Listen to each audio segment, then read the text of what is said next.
तोरा जनरेटर के घुमारी पंडित जी घूम के तक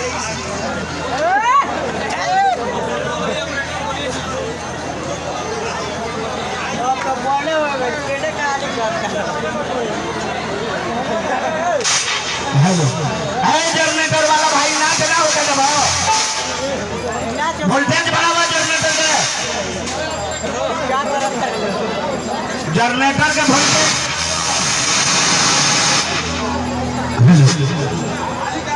हेलो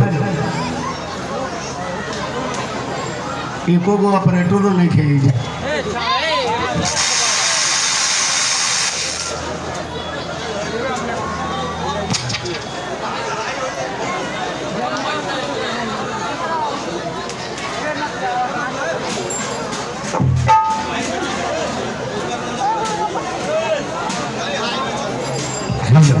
हेलो एतने पर है गनगनैले के हमारे एहसास नहीं है चलिए मोने गिर बिड़ा ऐसे कि पंडित जी लड़कियां गा के कैसे बतावत किया इनका देखिए पंडित जी के समझावे को तरह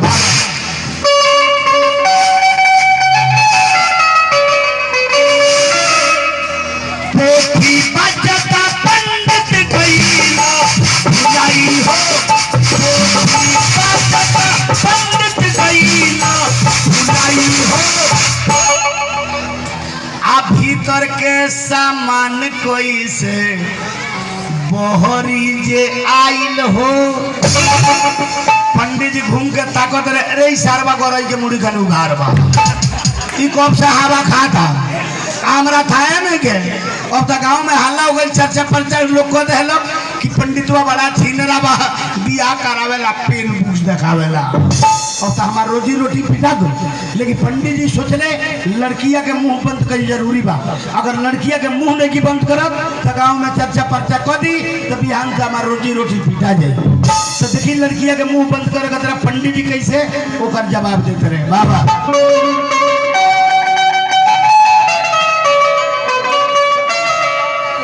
धन बाड़ू पाथी लहलू इज्जत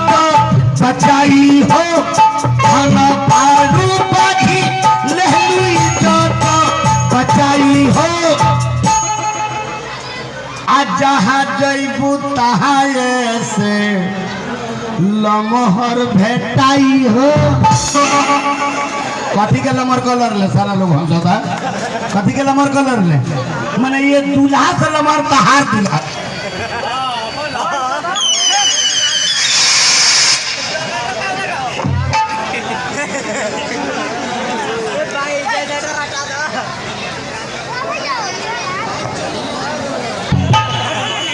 सकत आया मैं हेलो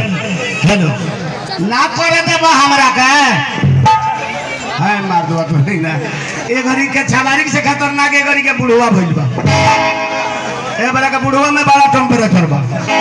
ए घड़ी के बुढ़वा तेज मारचा बा ऐसे कि एगो गांव में बड़ा खतरनाक बूढ़ रहे गांव पड़े जाते रहे तो लोही गांव में एगो बंसीर लड़का रहे घर में से निकलल बुढ़वा के पीछे ही से खोद दे बुढ़वा ओकरा दुआर पर खड़िया के 500 गरियौलक छाबड़ा कहते गरिया ले बुढ़वा तो रुपाई करे बुढ़वा भर मतलब गरियौलक गरिया के घरे चल गई बुढ़वा के आदत रहे लोटा में पानी दे के सिरानी सूते आ 4 बजे भोर में पैखाना करे चल जाए लोटा में पानी दे के बुढ़वा सूत गई चले छाबड़ा के मन पर गई बड़ी गरियौले बा मसर्द दुकान में गई 4 पुड़िया लाल का रंग कीन लेता आलिया के करे लोटवा में 4 पुड़िया फाड़ के झाड़ देता आजा के सूत गई चले बुढ़वा के भोर में पैखाना लगल लोटा उठल लगा हर गई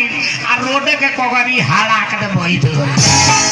आज ऐसे ही पैखाना को के हाथ में पानी लेके चटाक दे मार के खींचता चले हाथ पर नजर पड़ गई अब तो बुढ़वा का सांसा हुआ निमने खा के सुतनी है ललका मलजारी कहाँ से पकड़ रहा खाली खूने बहर बारे दादा अब हाथ में लोटा लगे हुआ तो पानी लगे हुआ तो मार के खींचता आज जब देखा था तो आई दादा अरे तो खून डायरेक्ट बा हाथ रंगा पूरा प्लेटफार्मो रंगा गई अब वजह से पोस्टो नहीं के खोजो दौड़ा लाता घरे रे बुढ़िया बुढ़िया रे मर गई रे दादा बुढ़िया को दिया करत रहे ला कहता चोर पर नहीं की करत अब ना जिए बुढ़िया को दिया का भइल आ तो निम्ने खा के सुतनी है बनी पैगाना करे लालगा मालियारी भोग लाल खाली कूने वो होता बुढ़िया को दिया आज दादा के तरह हो गइल हो तो निम्नी हुरबा देखे जैसे ही बुढ़वा निहुर के देखावा था चले बुढ़वा के गैस भइल तेरे बुढ़वा का हवा खुल गई वो बुढ़वा एक बेर मारो तो बुढ़िया को दिया आय दादा कहाँ बैठल रहो तारा में तो गहुवन ढुकल बा भीतर से फोफिया था तो बुढ़वा को ये खुनवा काट के गिरा बता हई गोदी के हुरा ले निहुरा तनी मारना थुथुनुआ में मर जा वो बुढ़वा निहुर जाता बुढ़िया हुरा सरिया ले भैया आ साफ थुथुनुआ में टिका के मारत या चाटा चले बुढ़वा दौरे पर मर गई खटा खटे बहुत दिन से बुढ़वा के गरीब ले छूट गई चली टाइम पर बियाह शादी हमरे भाई बा ऐसा बात है कि बियाह शादी के भाई मेहरारू के घर में हम ले आई बनी ऐसा बात नहीं किया कि मेहरारू के घर में नहीं खिली आई चली बड़ी खुशी के बात बा हमार रोहनी ना होला ऐसे कि नाच के जोकर के केहू 10 रुपया ना देला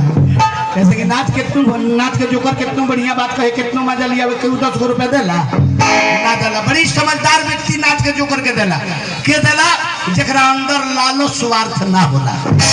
समझे लगी भैया को कलाकार बा कलाकार के 10 रुपया 20 रुपया पुरस्कार देवे के चाहिए जैसे कि कलाकार के 10 रुपया 20 रुपया पुरस्कार देने से कलाकार का हौसला बढ़ जाता है और वो स्टेट का इज्जत बन जाता है। चलिए हमारा तरफ से लाख लाख धन्यवाद बा यहाँ के गबनाहा के बासी बानी गबनाहा के है यहाँ के डॉक्टर साहब के तरफ से 50 रुपया के पुरस्कार बा हमारा तरफ से लाख लाख धन्यवाद बा हमारा पार्टी की तरफ से लाख लाख शुक्रिया दबा कि राहुल 50 रुपया के पुरस्कार एगो मर्दनवा कलाकार के इज्जत कैलक ना तो हमनी के केहू ना देला हई आवेला से खाली को आवेला से आधा छिला पूरा लीला 50 टकिया नु फाटा का बता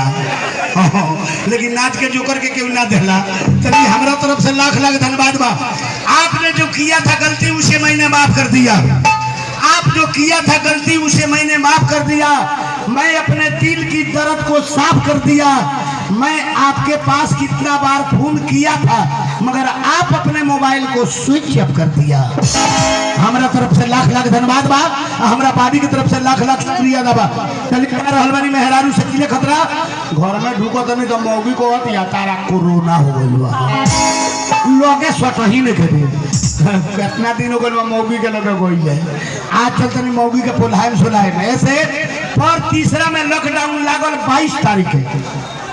तारीख के लॉकडाउन लागल तीसरा में अब वो दिन के नाच बाजा बंद हो गई साथ पिया बंद हो गई मुंह सारे के माना कोई नहीं अब गाँव गाँव घूमला खाई छोड़ दो कहता ना लॉकडाउन टूटी अभी चली फिर 1 महीना से शुरू कैले बनी हमने के हाँ शादी बियाह रुकल पर तीसरा में 22 तारीख रुक गई शादी बियाह रुकल कोरोना चेहरे चलते शादी बियाह रुकल कोरोना चेहरे चलते कोरोना चेहरे चलते कोरोना चेहरे चलते सच्चा सगरो छुटल कोरोना चेहरे चलते सगरो छुटल कोरोना चेहरे चलते सच्चा सगरो छूटल एक मतलब समझनी हाँ अपना बेटा के कोरोना हो गई बा बाप है माई है अपन छाती पीट के रोवत हनी कि बेटा के हमरा कोरोना हो गई बा रे दादा अपन छाती हाई सुट पीटत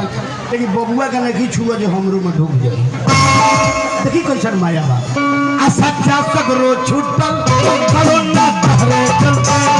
सच्चा सगरो छूटल कोरोना चेहरे चलते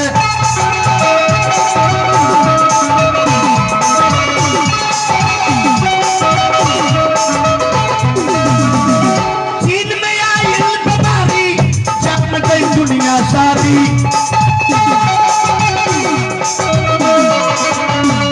चीन में आई बीमारी जान गई दुनिया सारी